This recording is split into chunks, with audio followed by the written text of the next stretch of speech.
los gestos litúrgicos que usamos en los bautismos. Principalmente las cosas que ustedes están acostumbrados a traer, como la vela, como la ropa blanca, como todo ese tipo de cosas que la gente trae, qué significan o para qué son todas esas, porque todas tienen un significado. ¿Okay? Entonces, primero, cuando la gente trae a su niño o a su niña a bautizar, los encontramos en la puerta de la iglesia y les preguntamos su nombre. Este es el primer signo, el nombre del niño. ¿Por qué es importante el nombre del niño? Por una razón. Puede haber muchas razones, pero teológicamente hay una razón. ¿Se acuerdan que Jesús habla del libro de la vida? Que el nombre de cada uno de nosotros se escribe en el libro de la vida. Pues el nombre que ustedes le ponen a sus hijos va a ser el nombre que Dios va a escribir en el cielo. Por eso, la iglesia pide que los nombres sean nombres cristianos, no nombres paganos, ¿no? Como el otro día conocí a una muchacha que tenía el nombre de un rey, o de un dios más bien, egipcio. De un dios egipcio. Es como si aquí en México le pusiéramos a un niño Huitzilopochtli o Quetzalcóatl. Esos nombres no son nombres cristianos, son nombres paganos, de dioses paganos, ¿no? Es preferible que sean nombres de santos, ¿no? Que sean nombres, también dice, de virtudes. Por eso hay personas que se llaman, por ejemplo, Caridad, ¿no? Nombres de virtudes, nombres de santos. O también, dice el derecho canónico, nombres que no ofendan la fe cristiana. Que no ofendan, lo deja así al aire libre, pero el nombre es muy importante porque está escrito en el libro del cielo, ¿no? Es ahí donde va a estar escrito. Entonces necesitamos ponerle a nuestros niños nombres cristianos, ¿no? Nombres cristianos. Entonces el sacerdote pregunta, ¿qué nombre quieren darle ustedes a su hijo o a su hija? Cada quien responde. Y luego le dice el sacerdote o el diácono, les dice, ¿qué pides de la iglesia de Dios para Juanito? ¿No? ¿Qué pides de la iglesia de Dios para Juanito? Y la respuesta es muy sencilla. La respuesta es el bautismo. Aunque hay otras respuestas, que yo prefiero las otras respuestas. Hay una respuesta que particularmente me gusta porque hay una siguiente pregunta. Cuando el sacerdote dice, ¿qué le pides a la iglesia de Dios para tu hijo? La respuesta es la fe. Y hay una siguiente pregunta, ¿qué te otorga la fe? ¿No? ¿Qué te otorga la fe? Y los papás responden, la vida eterna. Por eso me gusta esta pregunta, porque vemos la finalidad de nuestra vida. ¿Qué te otorga el bautismo? La vida eterna. Dice San Agustín, de nada serviría haber nacido si Dios no nos hubiera redimido. Es decir, de nada hubiera servido ser ricos, guapos, famosos, si no hubiéramos obtenido la vida eterna. De nada serviría, como dice Jesús, ¿de qué le sirve al hombre ganar el mundo si pierde su vida?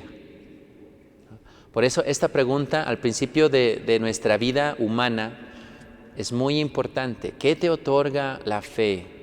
La fe te otorga la vida eterna. Todo el rito bautismal, así como el resto de los sacramentos, nos van a estar hablando una y otra vez de esta finalidad última, de la vida eterna, que para eso fuimos hechos. ¿Por qué se hace al frente de la iglesia y no dentro de la iglesia? Aunque también se permite que sea dentro de la iglesia por razones pastorales. Por ejemplo, el gran número de niños. ¿Por qué se hace afuera de la iglesia? Pues porque ese niño todavía no forma parte del cuerpo místico de la iglesia, todavía no es parte de la iglesia, está fuera de la iglesia. Ustedes saben que teológicamente el templo significa muchas cosas. El templo como tal, esta parte se llama la nave, ¿no? La nave, aquí arriba donde están los escalones, se llama el presbiterio. Pero toda la iglesia en conjunto significa la iglesia de Cristo. Y para incorporarnos a la iglesia de Cristo necesitamos pasar por la puerta del bautismo. Por eso esas preguntas que les hacemos a los papás se hacen en la puerta, porque ese niño todavía no es parte de la iglesia. Va a ser incorporado a la iglesia gracias al bautismo. De hecho, antiguamente los bautisterios estaban allá atrás, ¿no? En la puerta. O todavía más antiguamente estaban afuera. ¿Cuántos de ustedes han ido, por ejemplo, a la Basílica de Guadalupe? Algunos de ustedes, me imagino, han ido. ¿Dónde está el bautisterio de la Virgen de Guadalupe? El bautisterio de la Basílica está afuera, ¿no? En la parte, creo que derecha, si estamos viendo a la Basílica, creo que está del lado derecho, donde está la imagen de Juan Pablo II. Ahí hay un bautisterio, porque antiguamente, estamos hablando de los primeros siglos III, IV, V, los bautisterios eran un edificio completamente aparte de la iglesia, porque todavía esos niños o adultos no formaban parte. Entonces, simbólicamente, la iglesia quiso demostrarlo de esa forma, que se hiciera afuera las primeras preguntas. Antiguamente se hacía, antes de que entrara el niño, un exorcismo, antes de que entrara el niño. Ese exorcismo ya después se redujo a nada más un exorcismo que se hace aquí antes de la... Pero ahorita llegaremos a esa parte. Entonces entra el niño con los papás, los padrinos, con el sacerdote, al lugar donde va a ser el bautismo, generalmente a las bancas. Y se lee la lectura. ¿Qué significa que se lea el Evangelio? Generalmente es lo que la iglesia recomienda, el Evangelio. Significa que a estos niños van a ser iluminados por la verdad de Cristo. Y la verdad de Cristo está en la Sagrada Escritura, ¿no? De hecho, hay quienes, aquí en este librito, que es el ritual del bautismo, dice que el bautismo es la respuesta de la fe. Es decir, nosotros creemos y por eso bautizamos. Nosotros creemos que Jesús es el camino, la verdad y la vida, y por eso bautizamos a nuestros hijos. O nosotros mismos nos bautizamos, si en el caso de que ya fuéramos adultos. El bautismo es la respuesta a la fe. Inicialmente, en los primeros siglos, el bautismo era un momento decisivo en la vida de la persona. Porque la persona decía, ok, estoy listo para no pecar más y me quiero bautizar. Estoy listo para seguir a Jesús radicalmente, a seguirlo solamente a Él, dejar los pecados, dejar la vida lujuriosa o lo que fuera que estuvieran viviendo y decir, ya me voy a bautizar y de aquí para adelante es con Cristo sin pecar. Porque en ese entonces, estoy hablando de los primeros siglos, primero el siglo I, II, III, así, los primeros siglos, no existía como tal el sacramento de la reconciliación, como ahorita, ¿no? Como ahorita la gente está formada para que venga un padre y los confiese. En los primeros siglos no había eso, habían las confesiones grupales. Y solamente se podían confesar una sola vez en su vida.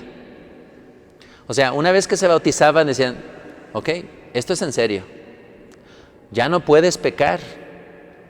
Ya no puedes caer en un pecado grave.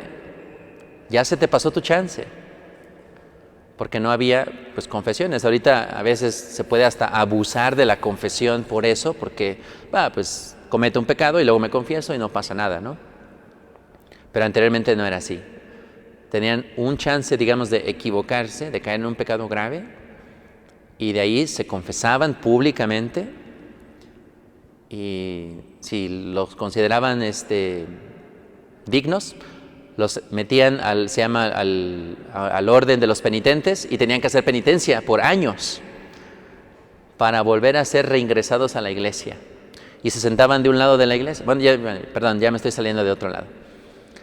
Entonces, los niños vienen, se sientan, leen, el padre lee el Evangelio, y después del Evangelio hay una pequeña homilía, o a veces gran homilía, o sea, larga, no grande de genial, sino una homilía. Después de la homilía siguen las peticiones. ¿Por qué rezamos? En el bautismo vamos a estar nosotros una y otra vez unidos al cielo. Entonces, cuando nosotros rezamos juntos, estamos pidiendo a Jesús que admita a estos niños que van a ser bautizados. Primero nosotros rezamos como iglesia militante. Es decir, todos los que estamos bautizados vamos a rezar por estos nuevos miembros que van a ser introducidos al cuerpo de Cristo. Rezamos por ellos nosotros. Después siguen las letanías, donde vamos a rezar ya no como comunidad aquí terrenal, sino vamos a rezar a los santos, a la Virgen, a San Andrés, a San Juan Bautista, a San José, etcétera, que rueguen por nosotros. Vamos a rezar a todos ellos para que rueguen por nosotros, porque estamos a punto de hacer algo grandísimo, abrir las puertas del cielo para los niños o las personas que se vayan a bautizar. Entonces, primero rezamos nosotros como comunidad. Después rezamos a la iglesia celestial. Y por último vamos a rezar a Jesús con la oración de exorcismo. Esta oración de exorcismo que hace la iglesia en este punto, la hace por dos motivos. La primera, porque en algunas partes del mundo hay muchas supersticiones. Hay gente que juega con la magia blanca o magia negra. Hay muchas supersticiones que la gente practica con los niños. Por ejemplo, aquí y en México en general, yo pienso, se acostumbra mucho el ojo de venado, ¿no? Que le ponen aquí a los niños una pulserita roja con un ojo de venado, dicen. O que ponen diversas cosas supersticiosas para proteger a sus hijos. Pero ninguna de esas es una práctica católica, ¿no? Porque son supersticiones. La superstición es una creencia de que un objeto me va a defender. Esa es una superstición. Yo pienso que un objeto me va a defender. O yo pienso que un objeto me puede hacer daño, un objeto, ¿no? Por ejemplo, veo un gato negro pasar. ¡Ay, es de mala suerte! Esa es una superstición. Que un gato negro pueda ser de mala suerte. Va a pasar debajo de las escaleras o que se te caiga la sal o todo ese tipo de cosas son supersticiones. Entonces, en el principio de nuestra vida espiritual, el sacerdote va a hacer un exorcismo menor, no un exorcismo mayor, un exorcismo menor, por todas esas supersticiones que la gente practica. Yo muchas veces cuando he visto a los niños con las pulseritas rojas, les digo a los papás que la tienen que cortar y que se tienen que ir a confesar, porque esas pulseritas son supersticiosas. Es decir, debilitan nuestra fe en Dios. Ponen nuestra fe en un objeto y no en Dios, ¿no? Y esto a veces lo podemos inclusive pasar a los objetos cristianos, como una cruz o una imagen o un escapulario o un rosario, que el rosario me va a proteger, que la cruz me va a proteger de un accidente, por ejemplo, ¿no? No son mágicos, no son objetos mágicos, ¿no? Si Dios quiere que te mueras, aunque tengas 10 rosarios alrededor de tu cuello, te vas a morir, ¿no? Pero muchas veces, como le digo, traspasamos nuestras supersticiones de cosas paganas a cosas cristianas y la mentalidad no cambia. Entonces, por eso se hace un exorcismo. Esta es la primera razón, por todas las supersticiones que pueda practicar la gente. Y la segunda razón es para preparar el alma del niño, porque en el alma del niño va a venir el Espíritu Santo. Entonces es una manera como de limpieza, ¿no? Vamos a barrer, digamos, porque va a venir un huésped muy especial, que es el Espíritu Santo, la Santísima Trinidad. La presencia verdadera de Dios va a estar en esa alma de ese niño. Pero para preparar la habitación para tal huésped, pues necesitamos limpiar, ¿no? Limpiar esa alma. Entonces primero por eso se exorciza, se hace un exorcismo sobre el niño como preparación para que venga el Espíritu Santo y para limpiar de todas esas supersticiones, ¿no? Las limpias, todo ese tipo de cosas. Después del exorcismo sigue la primera unción en el pecho. Ups, ya le pegué al micrófono. Sigue la primera unción en el pecho. ¿Por qué se unge en el pecho? Bueno, anteriormente era en todo el cuerpo. La unción era total, todo el cuerpo. De hecho, se tenían que desnudar aquí las personas. Qué bueno que ya no estamos en esa época, ¿no? Se tenían que desnudar, porque antes pues eran no solamente niños, eran también adultos. Se tenían que desnudar y no crean que era así como que pues, todos encuerados ahí ungiéndose, ¿no? No, había como unos cubículos donde ahí entraba la persona y el sacerdote desde fuera ungía, o los diáconos ayudaban a ungir, pero sin ver, ¿no? Nomás así, ahora sí como que a ciegas. Se ungía todo el cuerpo, ahora nada más es el pecho. ¿Por qué el pecho? Se unge el pecho porque es el signo de fortaleza, de fuerza. El niño va a estar expuesto a las tentaciones de Satanás y necesita estar listo para luchar. Miren, les voy a leer el texto del exorcismo para que se den cuenta de lo que digo. A ver, el primer exorcismo habla de la limpieza que les digo. Dice: Dios Todopoderoso y Eterno, que enviaste a tu Hijo al mundo para que nos librara del dominio de Satanás, el espíritu del mal, y una vez arrancados de las tinieblas nos llevara al reino admirable de tu luz, te pedimos que en estos niños, libres ya del pecado original, o sea, una vez que se vaya el pecado original, habite el Espíritu Santo y sean así templo de tu majestad. Por Jesucristo nuestro Señor. Entonces, el segundo exorcismo es el que me gusta más. Bueno, la segunda fórmula. Porque dice: Señor Dios Todopoderoso, que enviaste a tu Hijo único para dar al hombre esclavizado por el pecado la libertad de tus hijos, te pedimos que por la pasión y resurrección de tu Hijo, libres ahora de la mancha de la culpa original a este niño que va a ser expuesto a las seducciones del mundo y que va a tener que combatir contra las tentaciones del demonio. Se unge en el pecho por esta razón, porque este niño va a estar expuesto a las seducciones de Satanás, va a tener que combatir.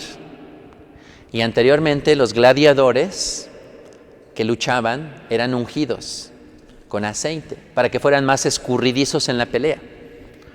Entonces los ungían a los peleadores, a los gladiadores, y entonces sí ya estaban listos para luchar. También el cristiano, también el niño que se debe de preparar para luchar contra Satanás es ungido en el pecho, simbólicamente para asignar o para representar más bien que este niño va a tener que luchar, va a tener que combatir. Como dice San Francisco de Sales, el estado natural del ser humano es la milicia, la lucha. Por eso se llama la iglesia militante, ¿no? Sí saben que hay tres partes de la iglesia, ¿no? La iglesia militante, la iglesia triunfante, que es la del cielo, y la iglesia purgante, la que se está purgando en el purgatorio, ¿no? Entonces nosotros, los que estamos aquí, somos la iglesia militante. Estamos en la lucha, en la milicia contra Satanás. No nos debería extrañar, hermanos, que tenemos que pelear todo el tiempo con nosotros mismos. Tenemos que luchar una y otra vez para dominarnos a nosotros mismos, para dominar nuestros pensamientos, nuestras obras, lo que hacemos, nuestra ira, etcétera. Todo lo que nosotros tenemos que luchar es el estado natural del cristiano, dice San Francisco de Sales. Entonces, desde el momento de nuestro bautismo, la iglesia ya nos está preparando con esta unción. Hay momentos que se puede omitir la unción y el sacerdote solamente hace una oración breve y toca el pecho de los niños. Que es lo que ahorita en pandemia es lo que estamos haciendo, que nos pidieron que esa unción se cambiara o se omitiera por la imposición de manos y la oración. Después de que se ha hecho toda esta preparación, viene ahora el momento de bendecir el agua. El agua con el cual se bautiza a los niños debe de ser bendita. Se puede bautizar con agua natural, ¿no? Con agua limpia, es lo que marca el derecho. Pero se prefiere que esta agua sea bendita, ¿no? Bendita.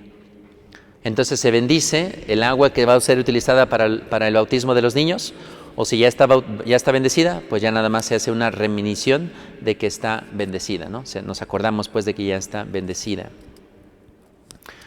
En esta gran oración de bendición del agua bendita, la oración va a recordar ciertas cosas. Una de las cosas que va a recordar es la creación, que en el principio dice que la creación entera estaba cubierta por las aguas y que el Espíritu Santo aleteaba. Va a recordar también cómo por medio de el arca la familia de Noé fue salvada de las aguas, ¿no? Cómo el mar Rojo se abrió para salvar al pueblo de Israel. O sea, va a ser todas estas referencias a cómo por medio del agua Dios ha salvado a su pueblo, o Dios ha hecho una nueva creación. Y es lo que va a ser en el bautismo. De hecho, los antiguos bautisterios eran en forma de sarcófagos. Eran unas tinas, lo que nosotros ahora conocemos como unas tinas profundas, donde ahí los romanos enterraban a sus difuntos. Y entonces los cristianos, cuando empezaron, o más bien los romanos, cuando empezaron a cristianizarse, esas esculturas las utilizaron como bautisterios y como altares también. Porque el hecho de que sea un sepulcro, o que estaba destinado a ser un sepulcro, nos trae la imagen de que el bautismo es un nuevo nacimiento. El niño o la niña va a nacer del agua y del Espíritu, como dice Jesús. Va a nacer del agua y del Espíritu. Pero para nacer primero tiene que morir. De hecho, ahí viene la idea de que los primeros bautismos fueran por inmersión.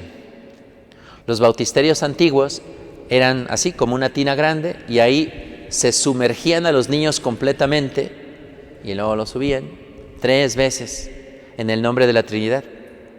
A los adultos había unas piscinas grandes en los cuales entraban por un lado acompañados por los diáconos y el sacerdote los esperaba en el medio y los sumergía completamente en la piscina y luego los sacaba 3 veces. Y cada vez que salían decían, creo. No sé cómo le harían, porque cuando el agua está cayendo así es medio difícil respirar. Pero cada vez que salían decían, creo, porque decía, yo te bautizo en el nombre del Padre, creo, en el nombre del Hijo, creo, en el nombre del Espíritu y del Espíritu Santo, creo, ¿no? Era una confesión de fe en la Trinidad. Entonces ya después salían de otro lado para cambiarse, para ponerse otra ropa. Era ahí cuando se ponía ya la ropa blanca. Pero ahorita llegamos ahí. Entonces, después de la bendición del agua, ahora sí viene la inmersión, si es que se van a sumergir los niños, o la infusión, que la mayoría de nosotros fuimos bautizados por infusión, ¿no? Nos vertieron un poquito de agua en la cabeza y ya con eso hemos quedado bautizados. Hasta este punto todavía no hemos utilizado nada de los artículos que ustedes traen para bautizar, ¿cierto? Todavía no. La vela, Bueno, la toallita sí tal vez, pero la vela todavía no. ¿Por qué? Porque este niño todavía no ha sido iluminado por Cristo hasta el momento que es bautizado. Después de que... perdón, me faltó una parte. Antes del bautismo se hace la renuncia a Satanás y la profesión de fe. Esto otra vez se hace por las mismas razones que les mencioné anteriormente. Hay muchas personas que tienen una tendencia demoníaca, que creen en las brujas o que creen en los demonios o que practican la brujería. Entonces, antiguamente, como había mucho de esto también, antes de bautizar tenían que profesar su fe en Jesucristo y tenían que renunciar a Satanás. De hecho, por eso nuestras manos se llaman diestras y siniestras. ¿Cuál es la siniestra? La izquierda. Anteriormente, cuando el sacerdote les preguntaba si renunciaban a Satanás, miraban hacia la izquierda, hacia la siniestra. Y entonces le decía, ¿renuncias a Satanás? Y decían, sí, renuncio. Y escupían a Satanás. O sea, simbólicamente del lado izquierdo. ¿Renuncias a Satanás? Sí, renuncio. Y escupían. ¿Renuncian a todas sus obras? Sí, renuncio. Y mirando hacia la izquierda, escupían. Porque le estaban escupiendo a Satanás. Les digo, esta cuestión del bautismo anteriormente era una cuestión muy seria. No se tomaba a la ligera. O sea, el hecho que te bautizaras o que llevaras a bautizar era decir, no pienso pecar más. Es la última vez que voy a pecar. De aquí para adelante, después de mi bautismo, no va a haber pecados. Un gran reto, ¿no? Por eso a veces también la gente dejaba su bautismo hasta el final de su vida, ¿no? Ya cuando estaban en el lecho de muerte, decían, ahora sí ya, porque ya después ya no voy a pecar. Pero pues también es un acto un poco cobarde, ¿no? Porque pues no estamos dispuestos a luchar por Cristo, a defender la fe, etc. Bueno, entonces hacía la renuncia de Satanás hacia la izquierda y luego volteaban hacia la derecha y decían, ¿crees en Dios Padre Todopoderoso? Sí creo. ¿Crees en su Hijo? Sí creo. ¿Crees en la iglesia? Etcétera. Sí creo. Y entonces sí, ya se bautizaba. Después de que el agua ha tocado la cabecita de los niños 3 veces, el alma del niño ha quedado completamente cambiada. Esa alma que ha sido bautizada ha quedado completamente cambiada. Se le ha puesto un sello indeleble, que no se borra, que perdura eternamente. Yo me imagino que en el cielo, hermanos, vamos a poder ver este sello que nos ha dado la Iglesia desde el día de nuestro bautismo, que hemos sido marcados por Cristo con este sello bautismal. Esa alma de ese niño o de esa niña ha quedado completamente cambiada. Esa alma nunca va a ser la misma. Y por eso Satanás quiere buscar a los bautizados, porque son los que más quiere Dios, a los bautizados, porque son sus hijos, porque los ha limpiado por medio de las aguas del bautismo. Y entonces a los bautizados es al que Satanás va a tratar de buscar más. Y entre más sellos tengan, más deseables para Satanás. Entonces, por ejemplo, ¿cuándo se les pone un sello a las almas? En el momento de nuestro bautismo, en el momento de la confirmación y en el momento del sacerdocio, ¿no? Son los 3 sellos que ponen los sacramentos. Entre más sellos tenemos, más deseables somos para Satanás, porque estamos más santificados, ¿no? Estamos más santificados. Y por eso Satanás ataca mucho a los sacerdotes, ataca mucho a los niños que van a estar, que son confirmados, ¿no? La mayoría de ustedes son confirmados, ¿sí o no? ¿Y por qué los ataca Satanás? Tienen más sellos, ¿no? tienen más santidad ustedes. Y entonces, entre más santidad, más feo caen. Y eso es lo que Satanás quiere, ¿no? Entre más altos, se va a buscar los que están más altos, para que más feo caigan y más escándalo causen, porque tienen mayor altura, ¿no? Espiritualmente hablando, digamos. Entonces necesitamos siempre, hermanos, de saber que el bautismo nos ha dado un sello especial, indeleble, que no se borra, que nos hace hijos de Dios, que nos da el Espíritu Santo, que nos incorpora a la iglesia, etc.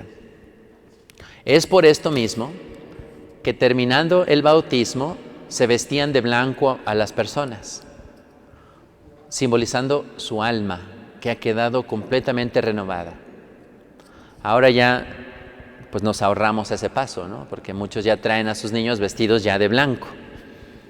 Pero anteriormente no era así, venían vestidos de cualquier otra ropa y después se cambiaban a la ropa blanca, porque ahora sí su alma ya ha quedado renovada. A lo mejor hoy en día por cuestiones de practicidad, pues ya vienen cambiados así, si no imagínense, ¿a qué hora terminaríamos los bautismos, no? Si se ponen a cambiar a sus bebés a la mitad de la celebración, pues a lo mejor sí tardaremos un poco más, pero simbólicamente eso es lo que significaba, que estos niños ya no son los mismos, su alma ha quedado completamente limpia, pura, inmaculada.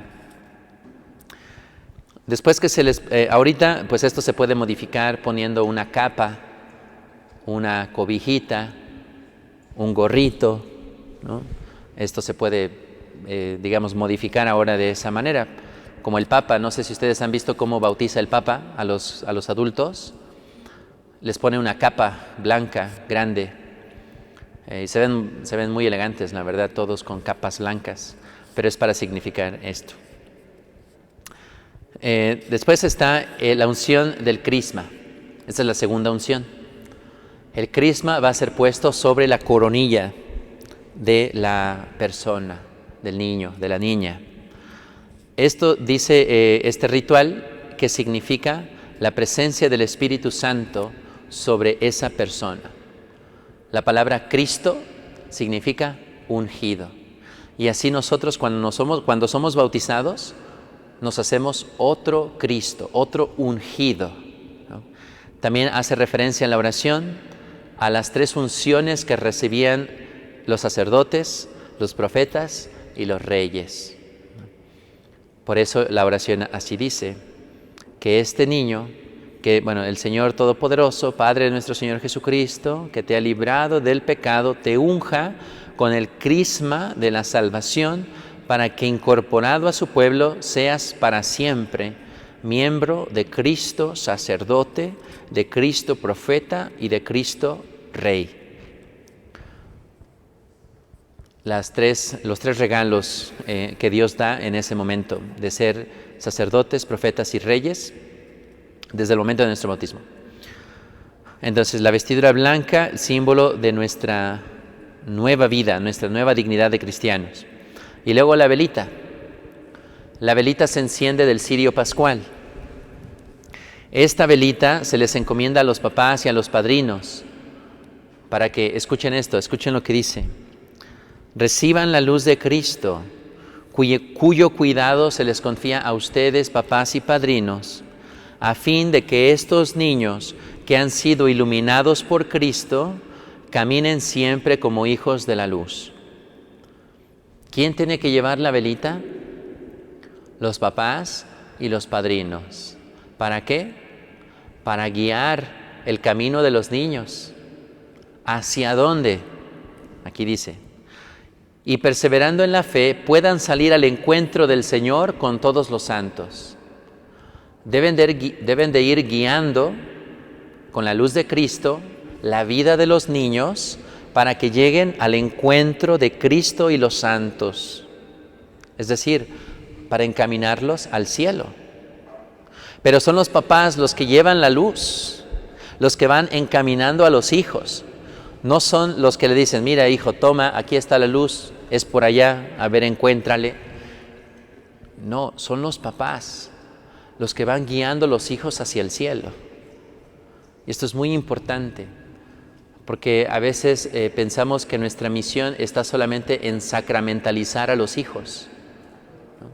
Ya recibieron su bautismo, ya recibieron la primera comunión, la confirmación, ya terminé, ¿no?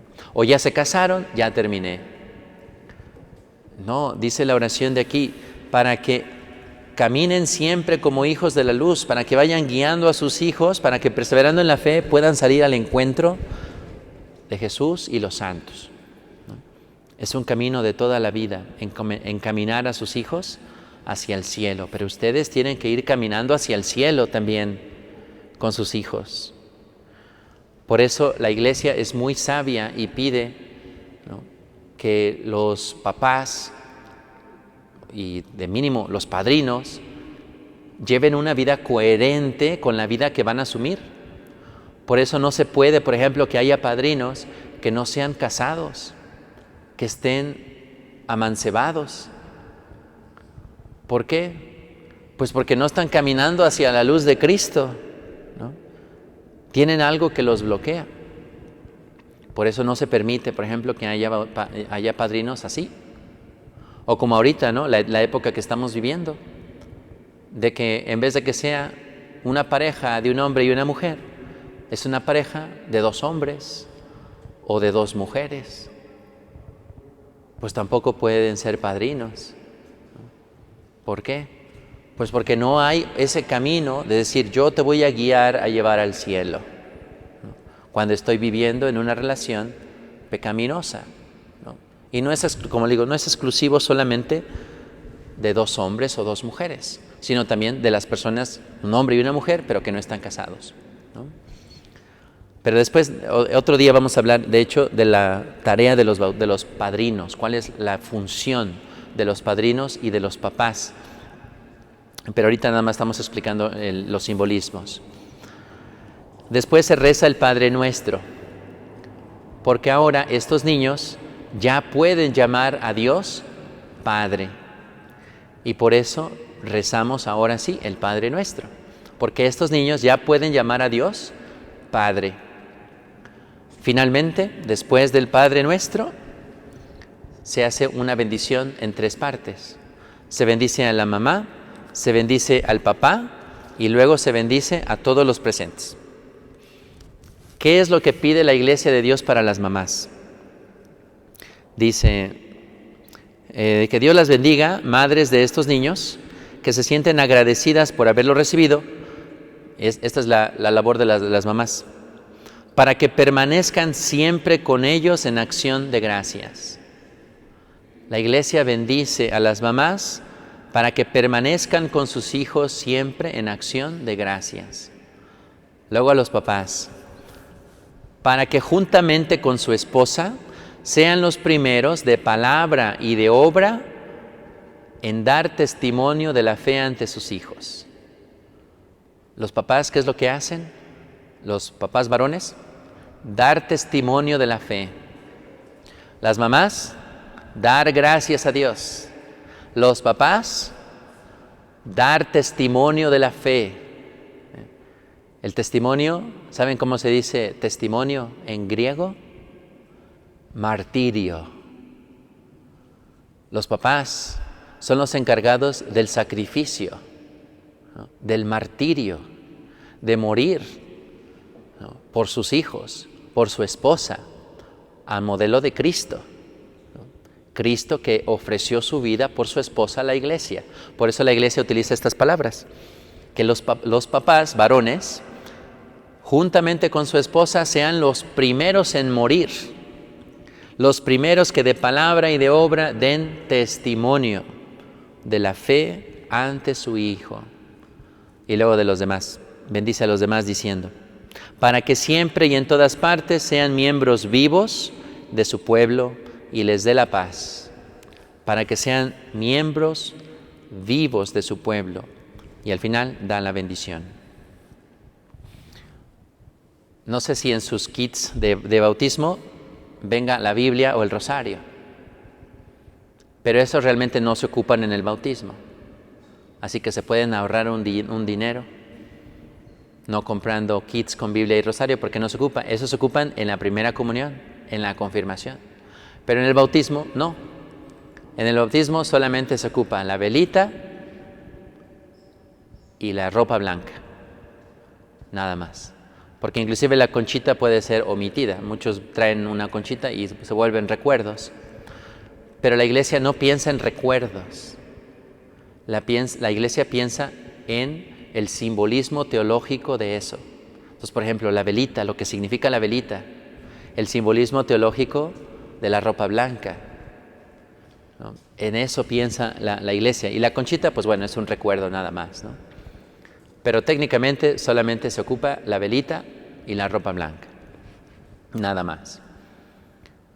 Finalmente, la fecha para poner el bautismo. ¿Cuándo se debe de pedir el bautismo? Tanto este ritual como el catecismo de la Iglesia Católica como el derecho canónico dicen que el bautismo se pide desde que el bebé está en el vientre de la mamá. Desde que está en el vientre de la mamá, para que en las primeras semanas pueda ser bautizado. Semanas, en las primeras semanas, no en los primeros años, no en los primeros meses, en las primeras semanas se bautice a los bebés. ¿Por qué? ¿Por qué queremos que se bauticen en las primeras semanas? Dice este ritual, porque la salvación de las almas es la misión de la Iglesia. Queremos que el alma de los niños se vaya al cielo. Queremos que reciban la gracia del bautismo. Y para entrar al reino de los cielos necesitamos que esté abierta la puerta del bautismo. Entonces estos niños, desde chiquititos, por eso los bautizamos, porque no queremos privarlos de la salvación. Queremos que desde pequeñitos ya la tengan. Por eso inclusive aquí, y esto es un poco controversial, dice que los niños se pueden bautizar aún en contra de los deseos de los papás. Se pueden bautizar en contra de los deseos de los papás. O inclusive si los papás no son católicos. No es muy recomendable, pero inclusive porque se busca la salvación de las almas de estos niños, ¿no? Entonces a veces cuando hay conflictos entre que los papás están separados y que el papá no quiere y la mamá sí quiere, se pueden bautizar. La abuelita sí quiere, la tía sí quiere y los papás no quieren,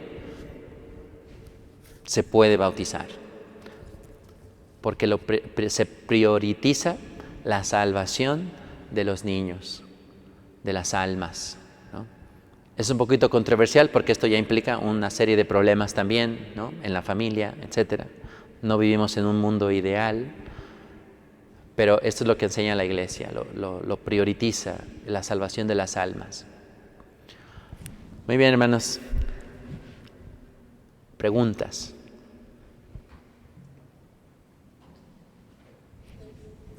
Le voy a dar el micrófono para que...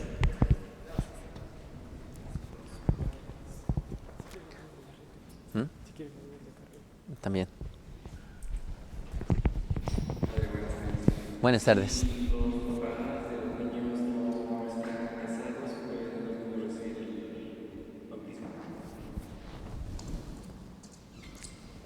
Si alguien tiene una pregunta, hay que le pasen el micrófono. Si los papás de los niños no están casados, ¿pueden ellos pedir el bautismo? Sí, absolutamente. El pecado de los papás no debe de impedir que pidan el bautismo. Sí, pueden pedir el bautismo sin problema, claro. Padre, buenas tardes. Buenas tardes. Y por ejemplo, los hermanos separados que según se bautizaron y cosas se separan de la iglesia, ahí está la duda, ¿no? ¿Qué pasa? ¿Cuál duda? Pues si se van al cielo o se van. Sí, bueno, los hermanos separados, o sea, muchos comienzan como católicos y se bautizan como católicos, ¿no? Y algunas veces se vuelven a bautizar, entre comillas, se vuelven a bautizar, porque nosotros creemos que el bautismo es solamente uno, ¿no? Es solamente uno, solamente hay un bautismo, no se puede repetir el bautismo. No se puede. Entonces, para muchos hermanos cristianos, ellos no entienden el bautismo como nosotros lo entendemos. Ellos entienden el bautismo como un signo de conversión, de decir, ya voy a dejar la vida que llevaba, me voy a convertir y me voy a bautizar, ¿no? Así lo entienden ellos, no lo entienden como nosotros, como la puerta que abre el cielo, etcétera.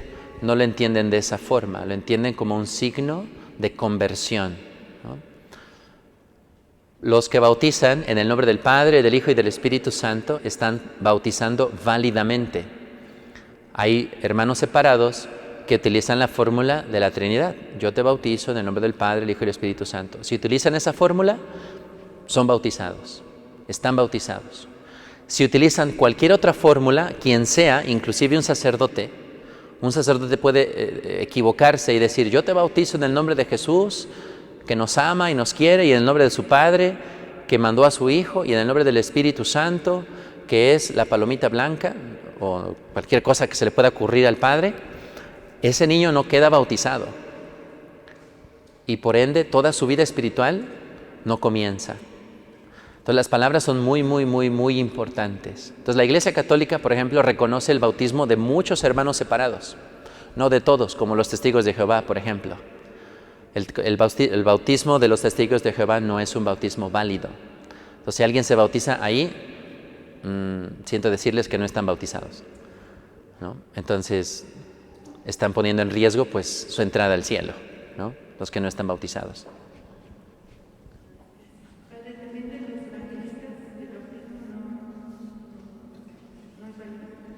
Depende, porque o sea, los evangelistas es un término muy amplio, es una familia muy amplia. Entonces, por ejemplo, están los episcopalianos, están los presbiteranos, está así, tanto de los episcopalianos como de los presbiteranos, su bautismo es válido, porque bautizan en el nombre del Padre, del Hijo y del Espíritu Santo.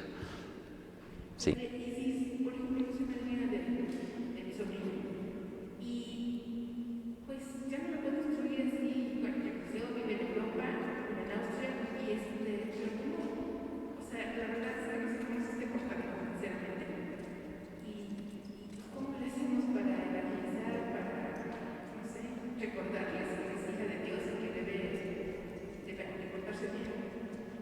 ¿Cómo le hacemos para recordarles viviendo en Europa?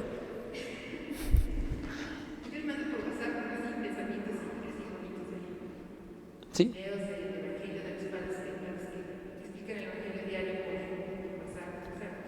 Haga eso, o sea, mándele sus mensajes, mándele un video, pero también récele a su ángel de la guarda, ¿no? De ella, ¿no? No, o sea, el de usted, sí, récele, pero récele al ángel de la guarda de ella, para que el ángel de la guarda de ella, que está en Europa, pueda guiarla también, ¿no? Porque nuestro ángel de la guarda nunca nos deja, solamente nos deja cuando nos vamos al infierno. Cuando vamos a la puerta del infierno, hasta ahí llega el ángel guardián. Y ya dice el ángel guardián, hasta aquí te puedo acompañar. Después de esa puerta está el infierno. Yo traté de guiarte, no quisiste venir. Tienes que seguir solo, ¿no? Pero de ahí en fuera, nuestro ángel guardián está todo el tiempo con nosotros. Y le podemos rezar a nuestro ángel guardián. El Padre Pío hacía mucho esto, ¿no? Cuando había una persona que no podía convertirse, rezaba, dice, échame la mano, y le pedía al ángel guardián. San Juan María Vianney también hacía esto, le rezaba al ángel guardián de la otra persona para que pudiera ayudarle, echarle la mano. Entonces, haga eso.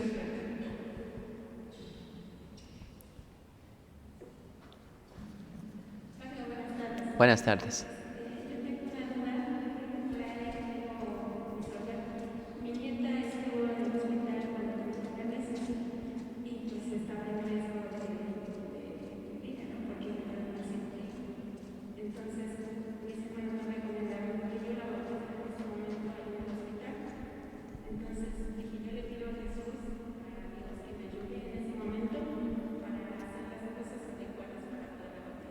Uh-huh.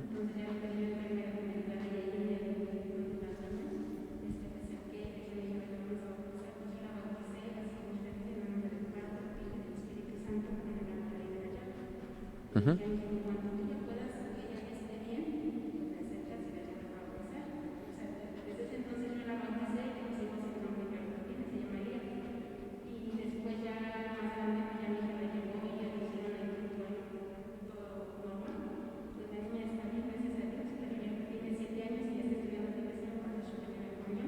Qué bueno.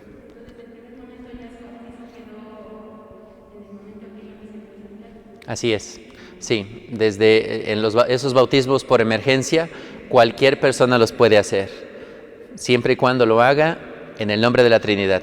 Yo te bautizo en el nombre del Padre, del Hijo y del Espíritu Santo. Siempre y cuando lo haga de esa forma, ya quedó bautizada, ya no se vuelve a bautizar en el templo. En este caso, por ejemplo, que sobrevivió esta muchacha, lo traen al templo y se completa el rito. Se llama la presentación de los niños ya bautizados. Y entonces se termina, es decir, se ponen los aceites, que en ese momento no se hizo, se hace el exorcismo, que en ese momento no se hizo. O sea, todo lo que no se hizo en ese día, se hace en el templo. Lo único que no se hace es bautizar, porque ya quedó bautizada. Sí, entonces sí, en un caso de emergencia, no, si ustedes están en esa situación, no esperen que llegue un padre. Ustedes bauticen. Si está la enfermera, usted bautícela. En nombre del Padre, yo te bautizo, en nombre del Padre, Hijo y Espíritu Santo. No esperen, no pongan, como les digo, la Iglesia prioriza la salvación de las almas. Y en ese momento, cualquier persona, inclusive una persona atea, puede bautizar siempre y cuando lo haga en el nombre de la Trinidad y desee hacer lo que la Iglesia desea, bautizar, ¿no? En nombre del Padre, del Hijo y del Espíritu Santo. ¿Alguna otra pregunta?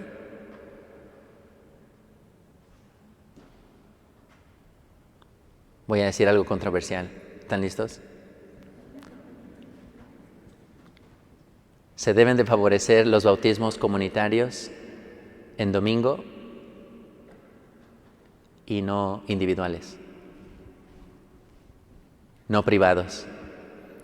Se debe de favorecer, dice el ritual, que los bautismos sean comunitarios, que no haya nada más 5 personas, papás y padrinos, sino que sea un evento de la comunidad cristiana y que sea fuera de la misa y que sea en domingo por el sentido pascual del bautismo. Entonces, de preferencia, o sea, si lo hiciéramos todo así idealmente como la Iglesia lo tiene planeado, serían los bautismos comunitarios en domingo y no habría bautismos privados, sino todos comunitarios. Ok, ya me voy. En el nombre del Padre, del Hijo y del Espíritu Santo. Amén. El Señor esté con ustedes. La bendición de Dios Todopoderoso, Padre, Hijo y Espíritu Santo, descienda sobre ustedes. Pueden ir en paz. Muy bien, hermanos, pues nos vemos la siguiente semana y así, no me acuerdo cuál es el tema la siguiente semana, pero ya estamos terminando el tema del bautismo. Como les digo, vamos a hablar también sobre la labor de los padrinos, la labor de los papás, y después pasaremos al siguiente sacramento, que es la confirmación. Buenas tardes.